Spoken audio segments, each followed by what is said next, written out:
Good morning, students. So till now we have discussed about the image. हम लोगों ने discuss कर लिया था कि इमेज क्या होती है. Now we have to discuss types of images. ठीक है, तो टाइप्स ऑफ इमेजेस के नाम तो मैंने बताए थे कि they are real images and virtual images. ठीक है, अब इनके बीच में डिफ्रेंशिएट कर लेते हैं हम लोग कि एक्चुअली ये रियल इमेजेस क्या होती हैं और वर्चुअल इमेजेस क्या होती है. Now let us come to the first point. What are real image? देखिए, पता real image is found real image is found when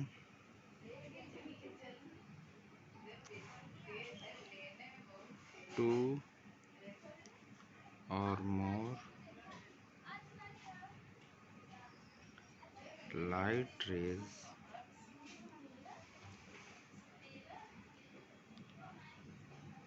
actually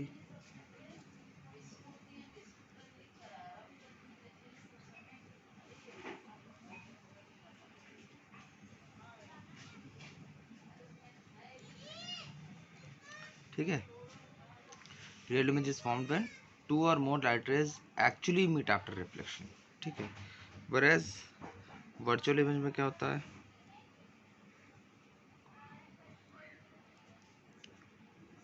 Virtual image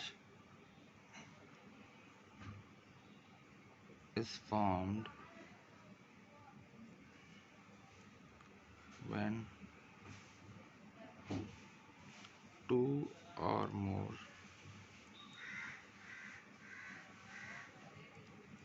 light rays appear to meet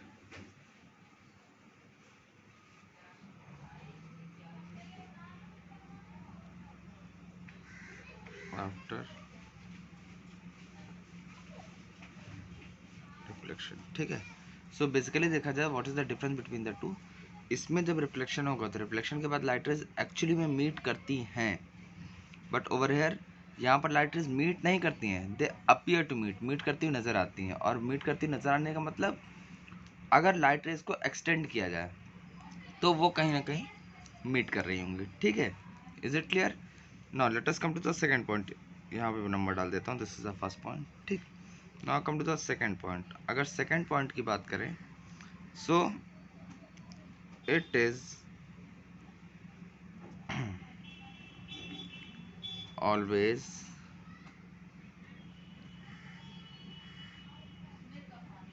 inverted. ठीक है, it is always inverted. और what is this? It is always erect. ठीक, जो real image होती है it is always inverted, और जो virtual image होती है वो हमेशा इरेक्ट होती है. इन्वर्टेड का मतलब उल्टा दिखेगी. फॉर एग्जांपल, अगर if we are the object और हम लोग किसी ऐसे हम लोग की रियल इमेज बने कहीं पे जहाँ पे भी बन रही होगी, तो अगर हम लोग सीधे खड़े हैं दैट मीन्स हमारा सर ऊपर और पाँव नीचे दिख रहा है. तो जो इमेज बन रही होगी हमारी रियल इमेज, उसमें हमारा पैर ऊपर और सर नीचे दिख रहा होगा. इन्वर्टेड का मतलब जस्ट अपोजिट, उल्टा कर दिया गया. और इरेक्ट में एज इट इज दिखेगा, जैसा कि हम लोग को मिरर में दिखाई देता ना, that is are erect image. जैसे हम लोग खड़े हैं वैसे ही दिखेंगे.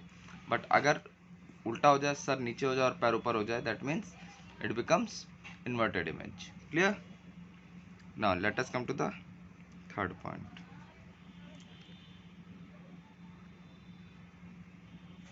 It is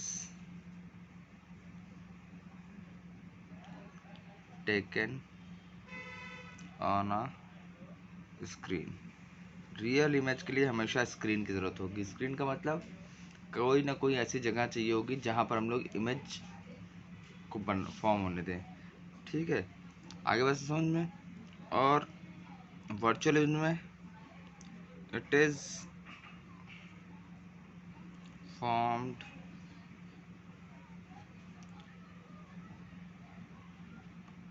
on the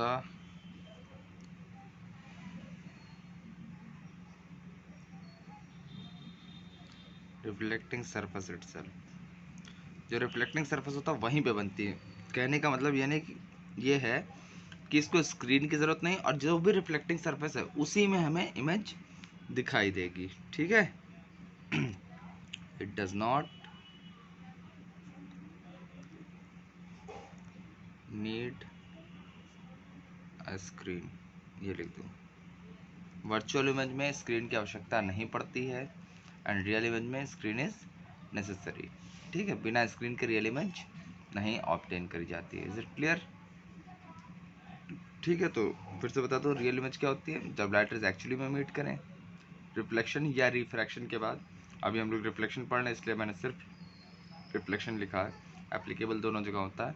same over air, virtual image जब अपीयर करे, when it appears to meet, actually meet ना करे but only it appears to meet. Real image is always inverted, virtual image is always erect. Real image it can be taken on a screen, it is taken on a screen rather, और virtual images screen पे नहीं ली जा सकती, ये हमेशा reflecting surface में ही दिखाई देती हैं, वहीं पे फॉर्म हो जाती हैं। ठीक है, is it clear? Okay fine, now let us come to further next topic. Now what is this, what is the next topic?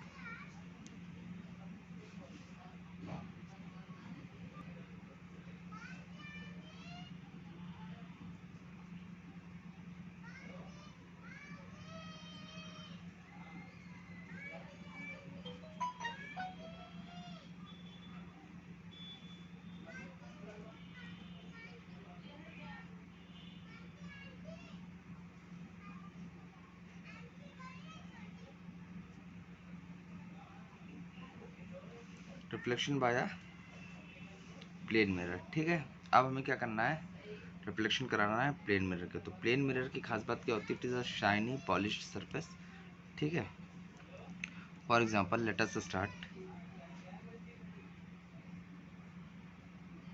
For example this is a mirror,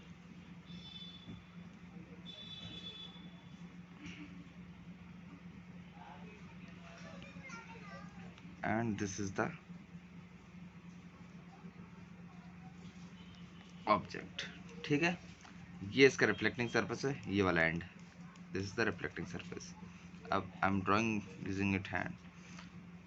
for any image to be formed, किसी भी image को form होने के लिए at least कितनी light rays चाहिए होती है हमें?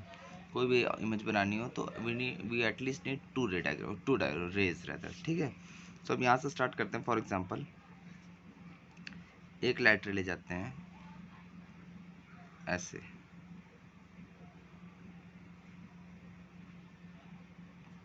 बिल्कुल परपेंडिकुलर। तो जो लाइट रे ऐसे जाएगी, ये बिल्कुल जैसे गई वैसे ही लौट के आ जाएगी। ठीक है, दूसरी लाइट रे लेते हैं,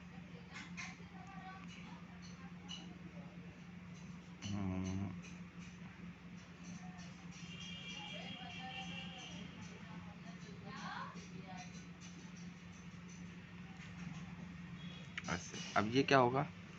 यहाँ पर कुछ एंगल पे है, जितने एंगल पे ये आई उतना ही एंगल पे ये रिफ्लेक्ट कर जाएगी। अब एग्जैक्टली मेजर करके तो नहीं बना पाऊंगा मैं अभी। ठीक है, नाउ अब ये मैंने ऐसे बना दिया, ये डॉटेड लाइन्स होंगी। ठीक है, देखा जाए तो ये लाइट रिफ्लेक्ट करके इधर निकल गई, ये लाइट रिफ्लेक्ट करके वापस इधर निकल गई, कभी भी लाइट रेज मीट नहीं कर रही हैं। ऐसे में जो रिफ्लेक्टेड रेज होती हैं उनको हम लोग क्या करते हैं? एक्सटेंड करते हैं, वी एक्सटेंड देम बैकवर्ड्स, ये पीछे। तो यहाँ पे देखा जाए तो ये जो पॉइंट, ये लाइट रेज कहाँ से आ रही थी? इस पॉइंट से आ रही थी, तो इस पॉइंट की इमेज यहाँ बन गई। Clear? Now if you follow the same procedure for this part, इस वाले पार्ट के लिए यहाँ से लाइट रेज ले ले, बिल्कुल ऐसे सीधी जाएगी, ये 90 डिग्री पे पड़ी है इस पर। अभी मैं ये चीज़ बताना रह गया आपको या भूल गया मेरे तरह कि 90 डिग्री पे इंसिडेंट होती है तो क्या होता है। ठीक है, अब अगर ये 90 डिग्री पे होगी तो जैसे ये गई वैसे ही लौट के चली आएगी। फिर अब हम लोग क्या करेंगे? थोड़ा मिरर को बड़ा कर लेते हैं क्योंकि जगह नहीं है हमारे पास। और यहाँ से फिर से एक लाइट रे एंगल पे निकालते हैं। तो ये लाइट रे यहाँ पर I, will draw the normal over. अब जरा ध्यान से देखिए, जितने एंगल पे रिफ्लेक्ट कर रही है, जितने एंगल पे आई है उतने एंगल पे इसको रिफ्लेक्ट करा देंगे। और अगर रिफ्लेक्ट कराएंगे तो we need to extend it, और एक्सटेंड करेंगे तो ये देखिए ये यहीं कहीं बनी। और इसके हिसाब से देखा जाए so image will be something like this. अब थोड़ा सा छोटा बड़ा बना हुआ है, but when you will draw it using scale you will find the image and the object of the same size. This is how the image is formed. इस point की इमेज के लिए मैंने 2 रेज ली, इस पॉइंट की image के लिए मैंने 2 रेज ली, और इसके हिसाब से देखिए रिफ्लेक्ट करके लाइट कहाँ गई, इधर आ गई, रे इधर आ गई। एक्चुअली मीट नहीं कर रही थी, लाइट वापस इधर चली गई, ये लाइट वापस इधर चली गई। अब ये ना आपस में पैरेलल नहीं है, तो आगे एक्सटेंड करने पे तो दूर होती जाएंगे एक दूसरे से, but if we extend them backwards, देखिए दोनों मीट कर रही हैं। और सेम हैपेंस ओवर हेयर। इसके हिसाब से जरा ध्यान से देखिए, when the light rays do not meet actually, तो उसे हम लोग क्या कहते हैं, विच काइंड ऑफ इमेज। अब अगर यहाँ पे हम लोग कैरेक्टरिस्टिक्स लिखेंगे, characteristics for the image found by a plane mirror, so what will be the characteristics, यहाँ लिख देता हूँ मैं,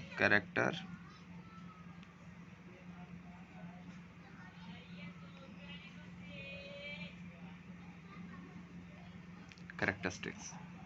Now see, what are the characteristics? The first one. Okay, now the first one. सबसे पहले हम लोग ये बताते हैं कि what is the nature of the image. Nature का मतलब वेदर इट इज रियल और वर्चुअल। ठीक है, क्या बताते हैं, वेदर इट इज रियल और वर्चुअल। तो यहाँ के हिसाब से देखें तो लाइट रेज एक्चुअली मीट नहीं कर रही है, that means the image formed is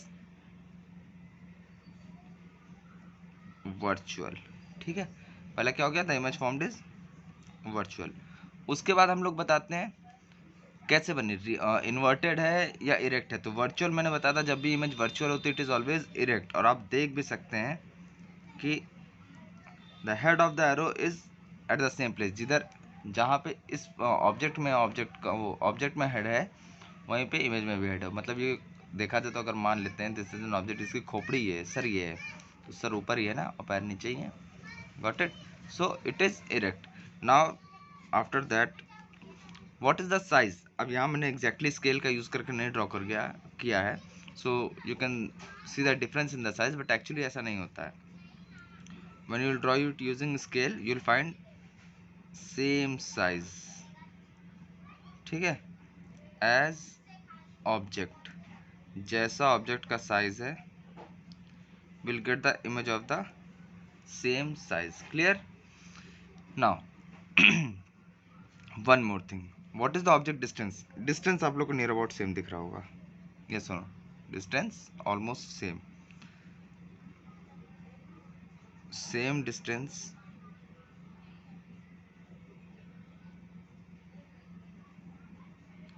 behind the mirror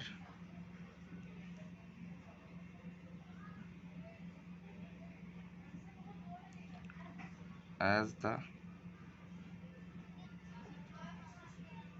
object is in front of mirror। Clear.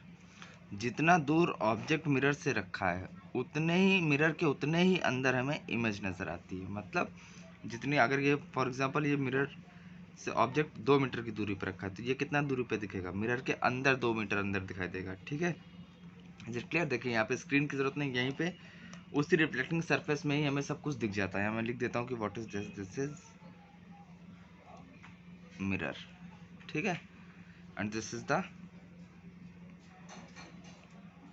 object, what is this, this is the image formed। clear, did you understand।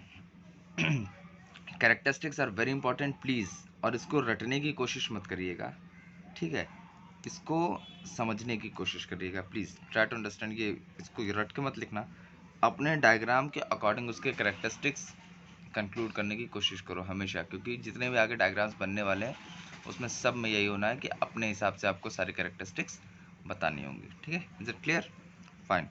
एक characteristic रहेगी जो इसमें दिख नहीं रही होगी आपको, वो मैं आपको अभी बताता हूँ होता क्या है। Laterally inverted. अब अभी इससे पहले जो मैंने वर्ड यूज़ किया था इन्वर्टेड, उसका मतलब था उल्टा, मतलब वर्टिकली इन्वर्टेड, ये ऐसे ऊपर नीचे हो जाए। मतलब अगर फॉर एग्जांपल यहाँ मैं कॉर्नर में बना ऑब्जेक्ट ऐसे होता और इमेज ऐसे बन के आती, so that means this was inverted. Clear. But अब अगर देखा जाए फॉर एग्जांपल लिटरली इन्वर्टेड क्या होगा, अगर ऑब्जेक्ट ऐसे बना है, फॉर एग्जांपल मैंने इधर दो एरो बना देता हूँ और इमेज कैसे बन के आती है, ऐसे, this is known as lateral inversion. ठीक है, यू मस्ट हैव ऑब्जर्व्ड, ठीक है, यू मस्ट हैव ऑब्जर्व्ड कि whenever you see your image in the mirror, जब भी आप मिरर में देखते हो, आप आज ट्राई करके देखना, if you stand in front of it and if you raise your right hand, if you raise your right hand, it appears that it is the left hand of the image, and if you raise your left hand, it appears to be the right hand of the image. This phenomena is known as lateral inversion। जब किसी object का left image का right नजर आने लगे और object का right image का लेफ्ट नजर आने लगे, ठीक है, then it is known as lateral inversion. तो लिख लीजिए प्लीज। तो लिख लेते हैं हम लोग, लेटरल इन्वर्जन होता क्या है। Lateral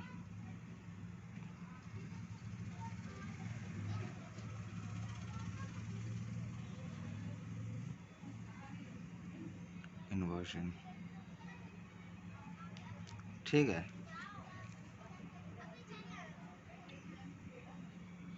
when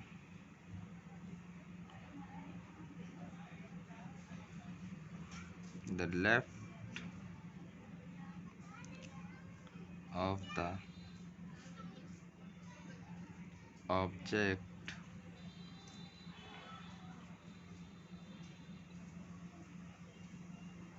appears to be the right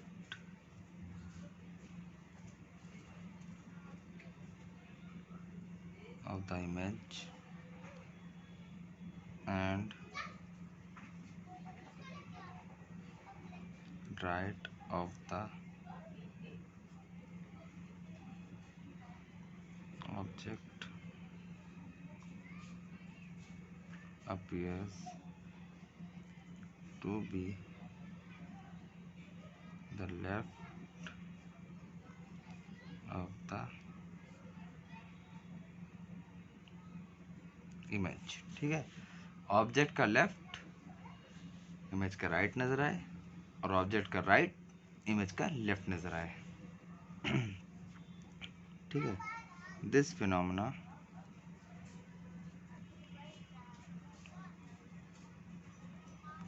is known as lateral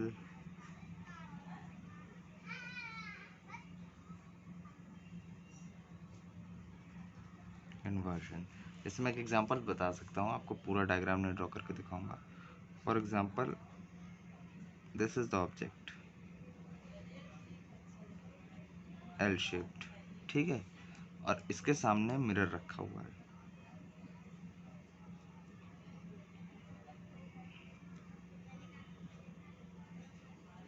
The image that you will see will be something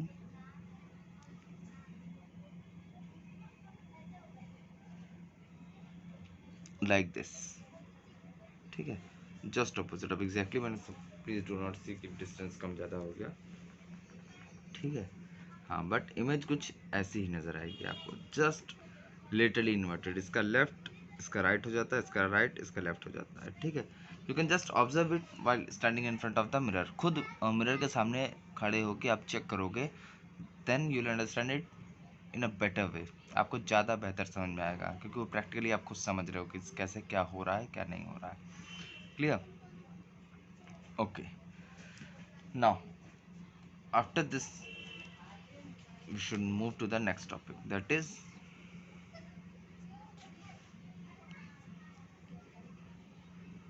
दिख रहा है,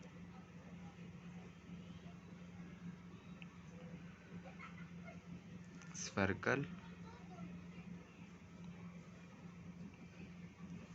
मिरर्स। अभी तक हम लोग ने क्या पढ़े थे, पढ़ा है प्लेन मिरर। अब हमें आ जाना है स्फेरिकल मिरर्स। ठीक है, तो what is spherical mirrors? The mirrors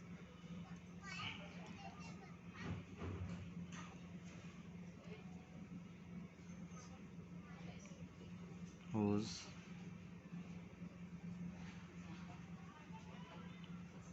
reflecting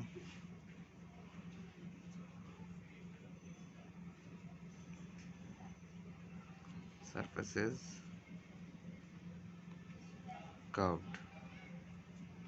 The mirrors whose reflecting surface is curved are known as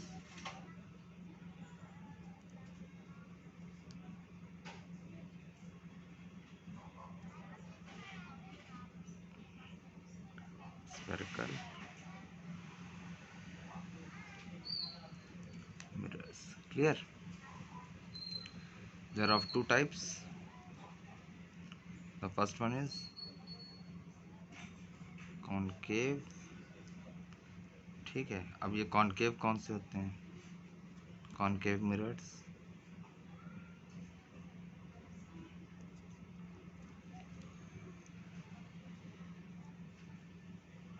mirrors whose inner curved surface is the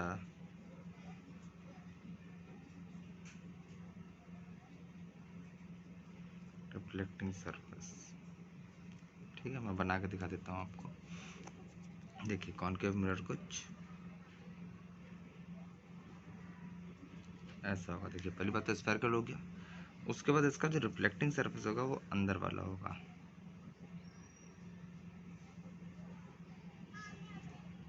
ये होगा इसका रिफ्लेक्टिंग सरफेस इस एंड पे।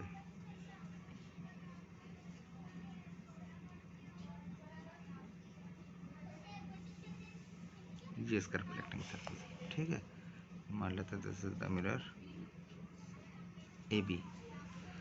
ये इसका पेंटेड सरफेस है, ये पीछे पेंटेड होगा और इधर से रिफ्लेक्शन होगा। This is the shiny portion.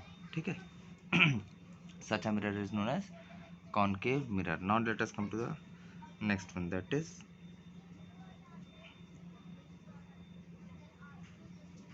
convex mirror. अब ये convex mirror क्या होता है? The spherical mirror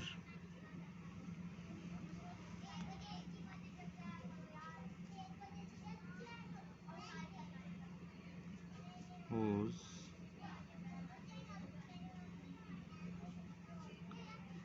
outer curved surface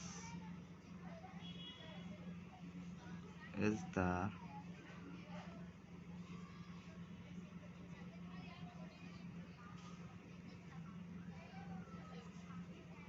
reflecting surface. ठीक है, the spherical mirror whose outer curve surface is the reflecting surface. अब एक ऐसा स्फेरिकल मिरर जिसका आउटर कर्व सरफेस, जैसे इसमें इनर कर्व सरफेस था ना, उसमें outer curve surface is known as the reflecting surface. तो यहाँ पर देख लेते हैं, वी ड्रॉ इट्स डायग्राम। यहाँ पर मैं किनारे ड्रॉ कर देता हूँ। ठीक है, स्पेस कम है, let me come to the next page. No see, अब अगर इसी को मैं ऐसे ड्रॉ करूँ, same diagram but the difference is अब इधर वाला ऐसे होता है। ठीक है, and this is the reflecting surface. This is known as convex mirror. Clear? Outer cut surface जो होता है वो रिफ्लेक्टिंग सरफेस होता है। ठीक है, let me see the concave mirror. यहाँ पर इसमें लिख लीजिए what is this, this is a concave mirror. ठीक, now it is a convex mirror. इसमें भी लेबल कर सकते हैं आप लोग ए बी। क्लियर? फाइन। अब इससे जो रिलेटेड टर्म्स होते हैं वो मैं नेक्स्ट क्लास में डिस्कस करूँगा। मैं एक छोटी सी चीज़ें डिस्कस करना चाहता हूँ जो बच गया था, ठीक है। नाउ इससे पहले मैंने डिस्कस किया था कि अगर ये प्लेन सरफेस है, ठीक है, लॉज ऑफ रिफ्लेक्शन का अकॉर्डिंग अगर कोई लाइट रे आती है if is incident on a surface, तो हम लोग यहाँ से नॉर्मल ड्रॉ करते हैं, ठीक है, और जितना एंगल ऑफ इंसिडेंस होता है उतने ही एंगल ऑफ रिफ्लेक्शन के साथ ये रिफ्लेक्ट कर जाती है। That means angle I will be equals to R. In case अगर ये एंगल मैं मान लेता हूँ, फॉर एग्जांपल फिर से मैं ड्रॉ करता हूँ, ऐसा रखते हूँ, ठीक है, और for example this angle is 30 degree, तो ऑब्वियसली ये जो लाइट रिफ्लेक्ट करके जाएगी this will also be 30 degree because I equals to R होता है, ठीक है। फिर और थोड़ा चेंज लाते हैं। अब अगर मैं कहूँ कि ये रहा आपका रिफ्लेक्टिंग सरफेस और इस पे एक लाइट रे ऐसे 30 डिग्री पे गिरती है, ठीक है, 30 डिग्री विद द सरफेस। ध्यान से देखिएगा, ग्लांस एंगल है बस। अब यहाँ से हम लोग को क्या करना पड़ेगा, पहले एक नॉर्मल ड्रॉ करेंगे and if we draw the normal, so अगर यहाँ से देखा जाए तो ये एंगल कितना आएगा, this will be 60। That means our angle of incidence is how much, I is 60, therefore R कितना होना चाहिए, इट शुड ऑल्सो बी 60। किसके साथ, इसी के साथ, तो यहाँ से 60 डिग्री पे ये रिफ्लेक्ट कर जाएगी, ठीक है। Is it clear? अब और थोड़ा चेंज करते हैं। Now if we make the change like this, फिर से this is the surface and if the light is falling perpendicular to the surface, अब ये एंगल तो 90 डिग्री पहले से है, ये रहा पॉइंट ऑफ इंसिडेंस। हमारा पहला काम क्या होता है, जो भी इंसिडेंट रहे उस पर हम लोग क्या करते हैं, नॉर्मल ड्रॉ करते हैं, तो नॉर्मल इसी पे ओवरलैप कर जाएगी, यस और नो। अगर इसी पे ओवरलैप कर जा रही है normal as well as incident ray, so what will be the angle of incidence over here, ठीक है। If anyone is thinking it will be 90 degree then you are wrong, the angle will be 0 degree, ठीक है, क्योंकि यही incident ray है और यही normal है। जब दोनों लाइन एक दूसरे के ऊपर लाई कर रही हैं, there is no angle between them, उनके बीच में कोई एंगल फॉर्म ही नहीं हो रहा है। That means angle of incidence कितना हो जाएगा, 0 डिग्री। और अगर एंगल ऑफ इंसिडेंस 0 डिग्री है तो ऑब्वियसली एंगल ऑफ रिफ्लेक्शन भी कितना होना चाहिए, it should be 0 degree. 0 degree का मतलब जैसे आई है वैसे ही वापस जाना पड़ेगा। Is it clear? That is the reason जो मैंने अभी प्लेन मिरर का अभी आपको डायग्राम बना के दिखाया था, उसमें मैंने कुछ ऐसा किया था कि जब प्लेन मिरर पर लाइट रे नॉर्मली पड़ रही थी तो मैंने दिखाया था कि लाइट रे जैसे आई वैसे ही रिफ्लेक्ट करके वापस चली गई। Why? Because of the same reason, when a light ray falls perpendicular to a reflecting surface, at that time the angle of incidence is always 0, and following the law of reflection the light gets reflected at the same angle following the same path on which it has came। ठीक, जिस path पे वो आई है उसी path को वापस retrace करते हुए उसी डायरेक्शन में वापस चली जाती है, जस्ट ऑपोजिट, जहाँ से आई वहीं वापस चली जाती है, without any change in the angle. इसके अलावा कोई भी एंगल होगा तो obviously it will form some angle, ठीक है, then it will not get reflected, overlap नहीं करेगी। क्या बोलते हैं, normal and incident will not overlap, और अगर नॉर्मल और इंसिडेंट ओवरलैप नहीं करेंगे तो obviously the reflected ray will never overlap. अगर नॉर्मल और इंसिडेंट रे ओवरलैप कर जाएंगी तो third one also has to overlap, that means totally there will be only one ray और one line you can say, ठीक है। But अगर उसके अलावा कोई भी एंगल हुआ then there will be all the three rays, incident, normal और रिफ्लेक्टेड, तीनों अलग अलग दिखेंगी। अदरवाइज तीनों एक ही में रहती हैं, तो हम लोग को एक सिंगल रे ड्रॉ करने की आवश्यकता पड़ती है इसे, ठीक है। Fine, please remember this one, this is very important, ठीक है। या अभी मैंने जो बताया इससे कई बढ़िया लॉजिकल क्वेश्चंस बनते हैं, आपको कुछ प्रैक्टिकल बेस्ड क्वेश्चंस भी दे जाएंगे, इसमें घुमाया फिरा जाएगा, ठीक है। So please try to understand this very carefully. इस डायग्राम को देख के समझ के अपने से भी कुछ एग्जांपल्स ले लीजिए, कुछ कंक्लूजन्स निकाल लीजिए, that will be better. Fine, okay then it is all for today and we'll continue with the next topic tomorrow, ठीक है। Okay then, thank you class.